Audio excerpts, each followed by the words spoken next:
ప్రతి అక్షరం ప్రజల పక్షం. HR9 న్యూస్ టీవీకి స్వాగతం, సుస్వాగతం. ఎంత దయనీయమైన పరిస్థితి ఇక్కడ ఉంది అని అంటే ఒకసారి మైక్ పెట్టి ఎవరినైనా కూడా అడగండి. నిజంగా ఎంత దారుణమైన పరిస్థితి అంటే ఇక్కడ నుంచి మనుషులు వస్తా ఉన్నారు. ఇళ్లలో నుంచి దాదాపుగా 2 రోజుల పాటు కనీసం తిండి కూడా లేని పరిస్థితుల నుంచి నడుచుకుంటూ వాళ్ళంతా కూడా బయటకు వస్తా ఉన్నారు. ఓట్లు ఏమైనా ఏంటంటే చాలని ఓట్లు, ఆ ఓట్లు కూడా ఎక్కించుకునే పరిస్థితులు, సందుల్లోకి బొందుల్లోకి పోని పరిస్థితి. ఓట్లలో వచ్చే వాళ్ళ సంఖ్య ఎంతమంది ఉన్నారు, నడుచుకుంటూ వచ్చే వాళ్ళ సంఖ్య ఎంతమంది ఉన్నారు ఒక్కసారి గమనించండి. ఈ లోతు దాకా నీళ్లుండి నడుచుకొని వస్తా ఉన్నారు. వచ్చిన వాళ్ళు కనీసము ఇక్కడికి వచ్చిన తర్వాత ఎక్కడికి పోవాలన్నా కూడా తెలియదు. ఇక్కడికి వచ్చిన వాళ్ళకు కనీసం రిలీఫ్ క్యాంపులు కూడా లేవు. రిలీఫ్ క్యాంపులకు వీళ్ళని తీసుకుని వెళ్లే కార్యక్రమము లేదు, వీళ్ళకి చెప్పింది లేదు, చేసేది లేదు. రిలీఫ్ క్యాంపులు కూడా లేకుండా ఇక్కడికి వచ్చిన వాళ్ళు ఎక్కడికి పోవాలో తెలియక వాళ్ళ బంధువుల ఇళ్ళకి పోతా ఉన్నారు. కనీసం వాళ్ళకు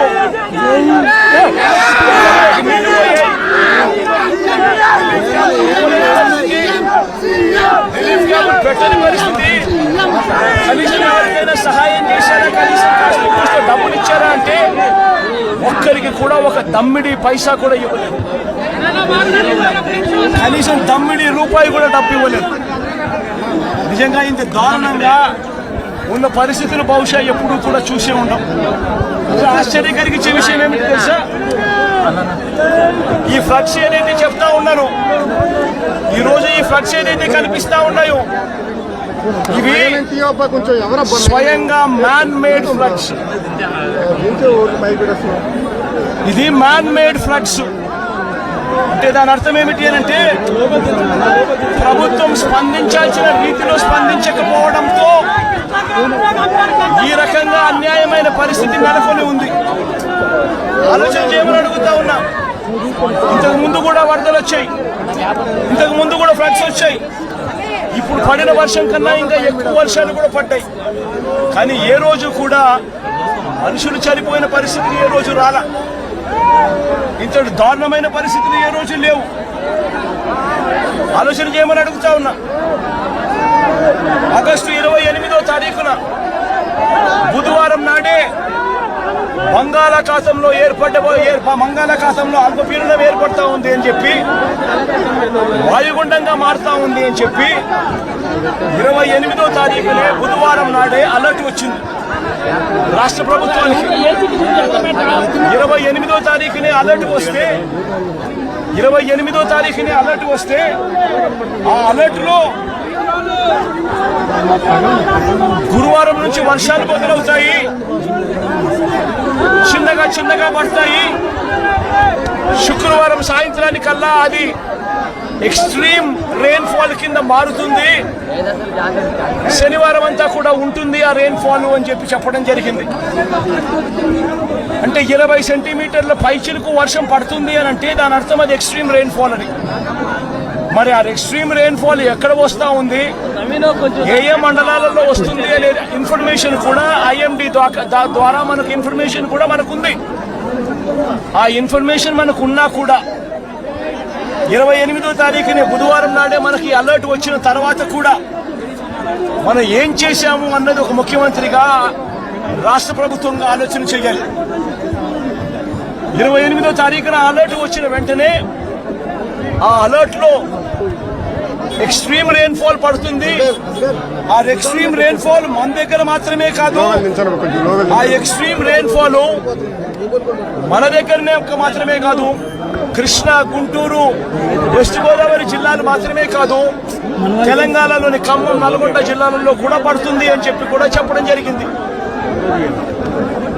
క్యాష్మెంట్ ఏరియా మొత్తం కృష్ణానది క్యాష్మెంట్ ఏరియా భీకరంగా తయారవుతుంది అని కూడా ఆ రిపోర్ట్లో చెప్పడం జరిగింది. 28వ తారీఖున వాళ్ళు అలర్ట్ చేసిన రిపోర్ట్లు. మరి ఒక వైపున ఏం చేయాలి ప్రభుత్వం అన్నాక? ఆల్రెడీ డ్యాములు చూస్తే శ్రీశైలము, నాగార్జున సాగర్, పులిచింతల డ్యాములు ఆల్రెడీ ఇప్పటికే ఫుల్ గా నిండున్నాయి. ప్రభుత్వం అనేది చేయాల్సిందేమి? ప్రభుత్వం ఇరిగేషన్ డిపార్ట్మెంట్ తోనూ, రెవెన్యూ డిపార్ట్మెంట్ తోనూ, హోమ్ డిపార్ట్మెంట్ తోనూ రివ్యూ కార్యక్రమం చేసి ఈ రకంగా తుఫాన్ రాబోతా ఉంది. డ్యాములు అయితే పూర్తిగా నిండున్నాయి ఇప్పటికే. ఆ నిండు ఉన్న డ్యాముల పరిస్థితుల నేపథ్యంలో, తుఫాను వస్తా ఉన్న నేపథ్యంలో ఏ రకంగా దీన్ని డీల్ చేయాలి అని చెప్పి ఒక ప్రణాళికాబద్ధంగా ఒక కార్యక్రమం చేయాలి. శ్రీశైలం నుంచి, నాగార్జున సాగర్ నుంచి, పులిచింతల నుంచి కనీసం 60-70 టీఎంసీల నీళ్లను అక్కడ నుంచి తగ్గించి అక్కడ వాటర్ ఫ్లడ్ కుషన్ ఏర్పాటు చేసుకోవాలి. అక్కడ వాటర్ ఫ్లడ్ కుషన్ ఏర్పాటు చేయకపోవడం వల్ల కృష్ణానదిలో వరదలు రావడం, ఒకవైపున తుంగభద్ర నుంచి కురిసిన వర్షాల నేపథ్యంలో దాదాపుగా 170 క్యూసెక్ల నీళ్లు తుంగభద్ర నుంచి నీళ్లు రావడం, ఇది కూడా మనకి ఇన్ఫర్మేషన్ ఉంది. సిడబ్ల్యూసీ వాళ్ళు కూడా రిపోర్ట్ చెప్తా ఉన్నారు. ఈ నెల 30వ తారీఖు నుంచి శ్రీశైలంలోని కృష్ణానది ఇంకా భీకరంగా, కర్ణాటక నుంచి, మహారాష్ట్ర నుంచి కూడా వర్షాల వల్ల భీకరంగా నీళ్లు వస్తాయని చెప్పి శ్రీశైలంలో నీళ్లను తగ్గించి ఉండింటే, తుంగభద్ర నీళ్లు శ్రీశైలంలోను, నాగార్జున సాగర్ లోను ఆపికన ఉండగలిగిందంటే ఆ వాటర్ ఫ్లడ్ కుషన్ ఏర్పరచుకోవడం వల్ల దాదాపుగా సబ్స్టాన్షియల్ గా నీటిని అక్కడే మనం కట్టడి చేసి ఉండొచ్చు. అది కాక కృష్ణానదికి సంబంధించి తెలంగాణ నుంచి వస్తా ఉన్న నీళ్లు, మూసీ నది నుంచి వస్తా ఉన్న నీళ్లు, ఇవన్నీ కూడా పులిచింతల్లో కూడా ఆల్రెడీ నిండి ఉన్న కెపాసిటీ. అక్కడ కూడా నీళ్లు తగ్గించి ఉండింటే అక్కడ కూడా నీళ్లు ఆపి ఉండే పరిస్థితి. కానీ అవన్నీ ఏమీ చేయకుండా, ఎక్కడా కూడా నీళ్లు తగ్గించకుండా 30వ తారీఖు నుంచి నీళ్లు తగ్గించుకుంటూ వచ్చిందంటే ఒక 8 లక్షలు 9 లక్షలు క్యూసెక్కులు అలా పారుతా పోయిండు 30వ తారీఖు నుంచి. అప్పుడు ఈ మాదిరిగా భీకరంగా 11,35,000 క్యూసెక్కులు వచ్చే పరిస్థితి ఉండేది కాదు. ఈ మాదిరిగా ఫ్లడ్ ఉండే పరిస్థితి ఉండేది అంతకన్నా కాదు. కానీ రాష్ట్ర ప్రభుత్వం తీవ్రంగా జాప్యం చేసి, ఏకంగా చంద్రబాబు నాయుడు గారు అనే వ్యక్తి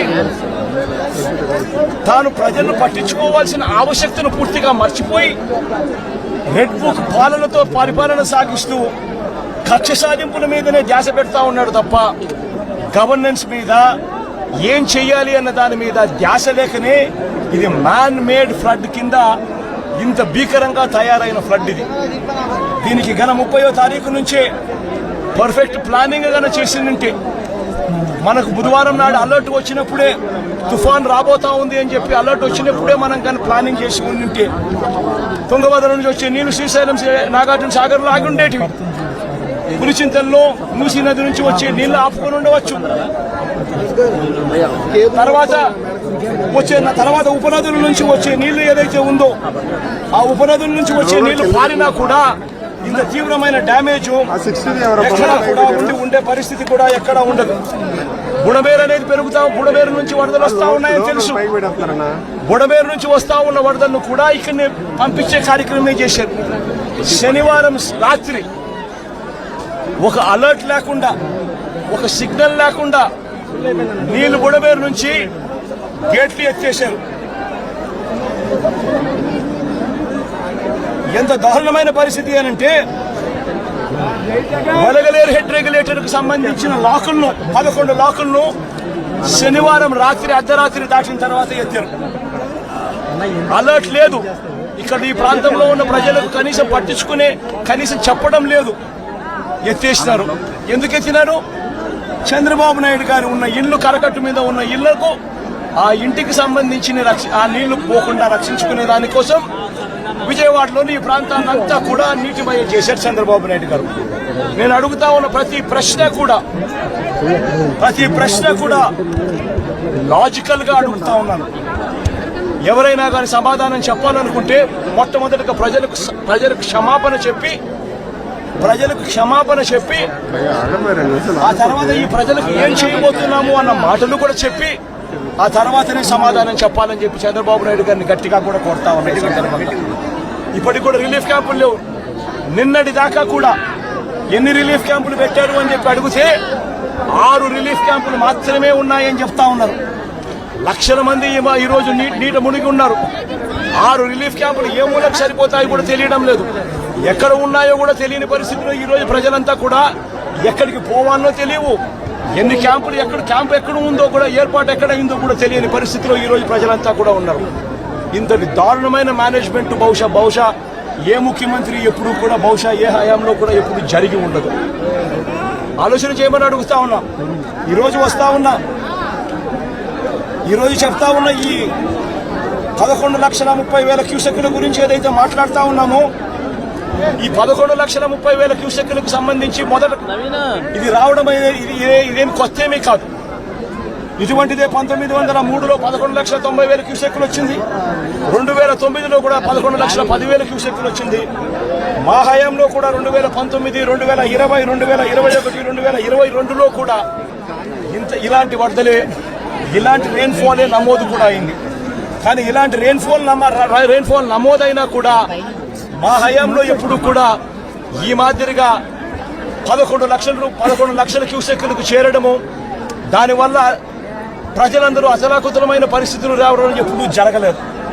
2021లో శ్రీశైలం నుంచి దిగువకు 8 లక్షల క్యూసెక్కులు, శ్రీశైలం దిగువకు 8 లక్షల క్యూసెక్కులు 2021లో కిందికి వదలడం జరిగింది. దిగువ పులిచింతల్లోకి మూసీ నది నుంచి 1,50,000 క్యూసెక్కులు రావడం జరిగింది.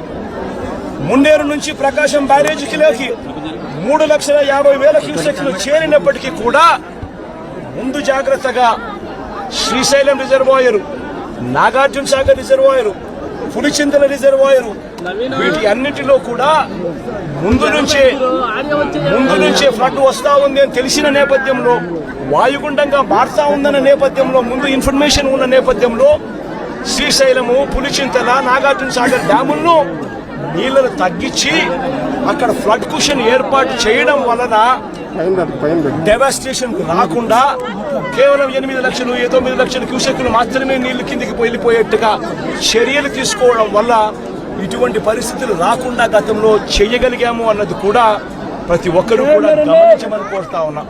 ఇంతటి మ్యాన్ మేడ్ ఫ్లడ్ క్రియేట్ చేసినందుకు చంద్రబాబు నాయుడు మొట్టమొదటిగా ప్రజలకు క్షమాపణ చెప్పాలి. క్షమాపణ చెప్పి కనీసం వీళ్ళకందరికి కనీసం బేసిక్ ఫెసిలిటీస్ లేవు, తినేదానికి తిండి లేదు, తాగేదానికి నీళ్లు లేవు, రిలీఫ్ క్యాంపులు లేవు, రూపాయి డబ్బు ఇవ్వలేదు. వీళ్ళందరూ ఎలా బతకాలని చెప్పి అడుగుతా ఉన్నారు. చంద్రబాబు నాయుడు ఇక్కడికి వచ్చి క్షమాపణ చెప్పి సమాధానం చెప్పాలని కూడా అడుగుతా ఉన్నారు.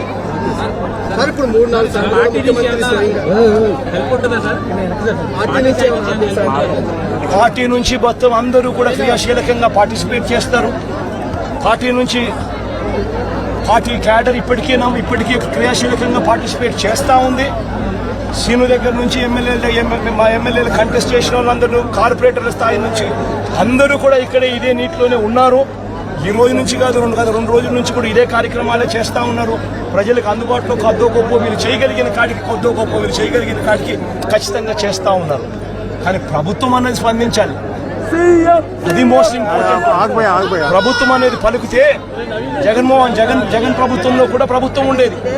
కానీ జగన్ ప్రభుత్వంలో ఏ ఒక్కరూ కూడా ఎప్పుడూ కూడా డిస్సాటిస్ఫైడ్ గా ఎప్పుడూ లేరు. ఎందుకు లేరు అని అంటే కారణం, జగన్ ప్రభుత్వంలో ఒక వాలంటీర్ వ్యవస్థ ఉండేది.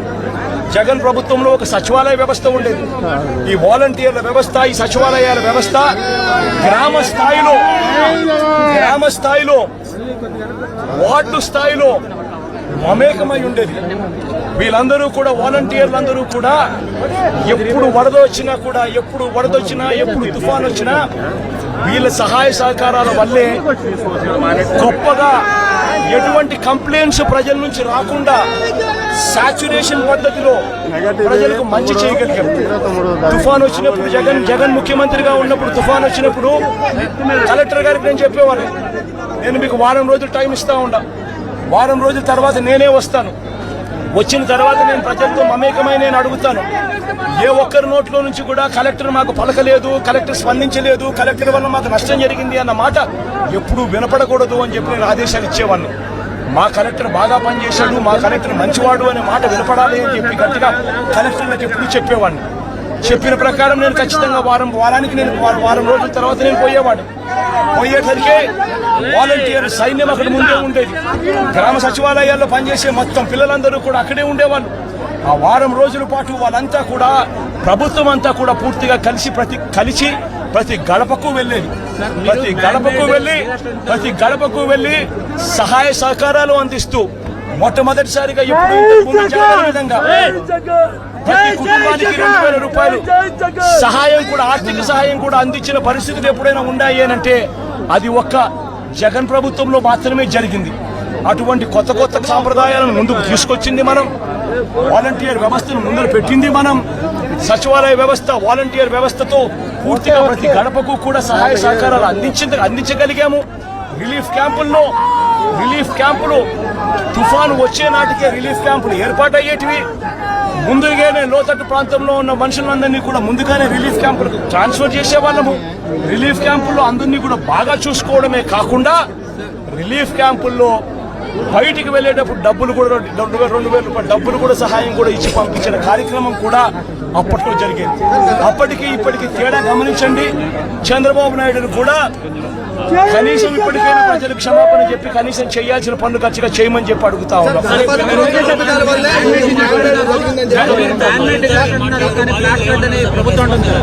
ప్రతి బాధితుడు కూడా మీరంతా ఉన్నారు, నాతో పాటు మీరంతా కూడా నడుస్తా ఉన్నారు.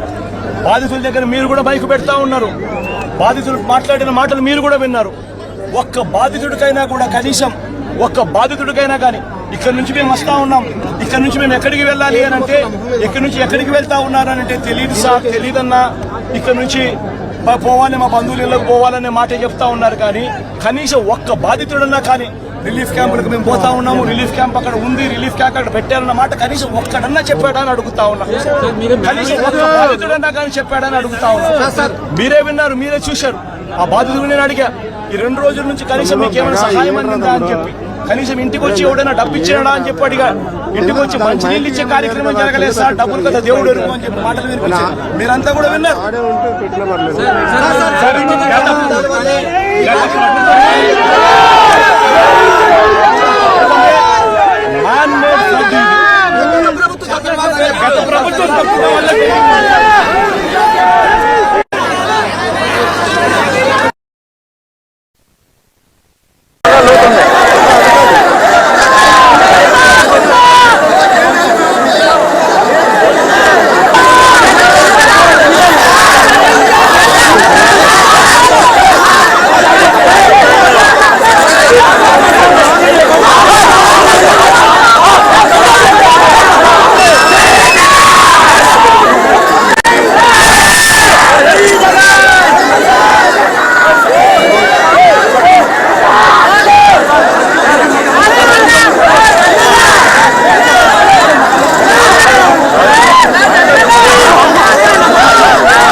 NDRF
చాలా ఇబ్బంది పడుతున్నారు. చాలా మంది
చాలా ఇబ్బందిగా ఉన్నాయి. ఇక్కడ లోతు నీళ్ళు ఉన్నాయి. ఒళ్ళు వదిలేసి వచ్చాము. ఇంకా పసిపిల్లలతో కొద్దిమంది ఉన్నారన్న బోట్ అడుగుతుంటే ఎవరే ఉంటారు. పసిపిల్లలు వేసుకుని ఎట్లా వస్తారని అన్ని పిల్లలతో వచ్చాము. 5,000 వేసుకొని ఈ లోటు ఎట్లా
నీళ్ళు కూడా ఇవ్వట్లేదన్నా. వాటర్ బాటిల్ 30 రూపాయలు పెట్టుకొని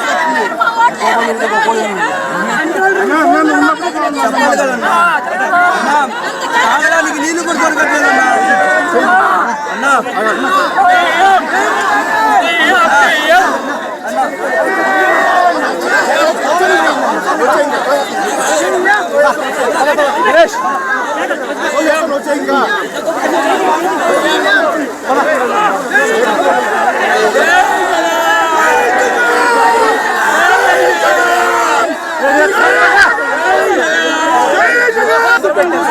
sir okay sir okay sir okay sir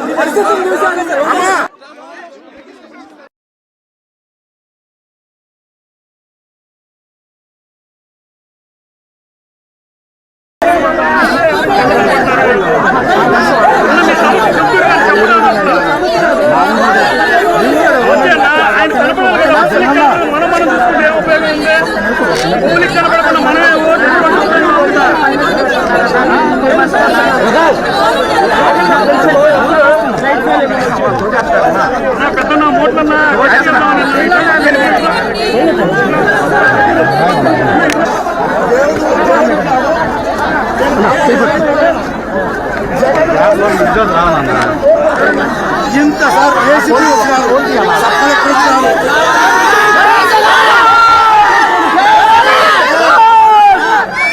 బాబు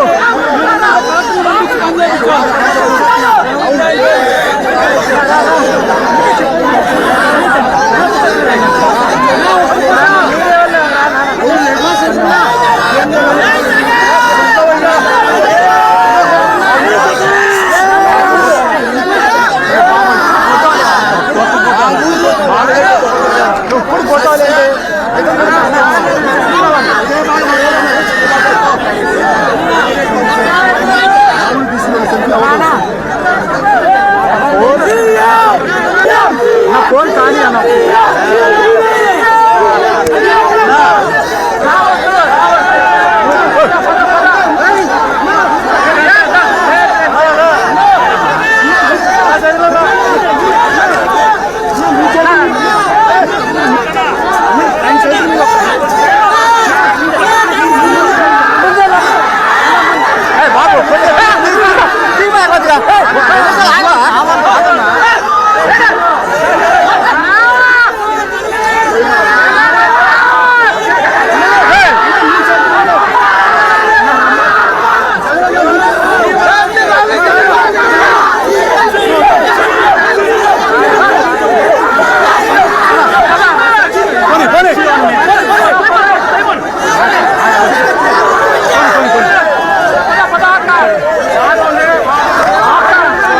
బాబోయ్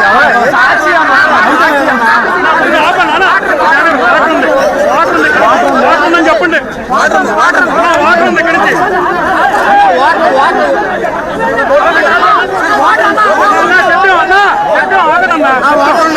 నుంచి ఆగండి ఆగండి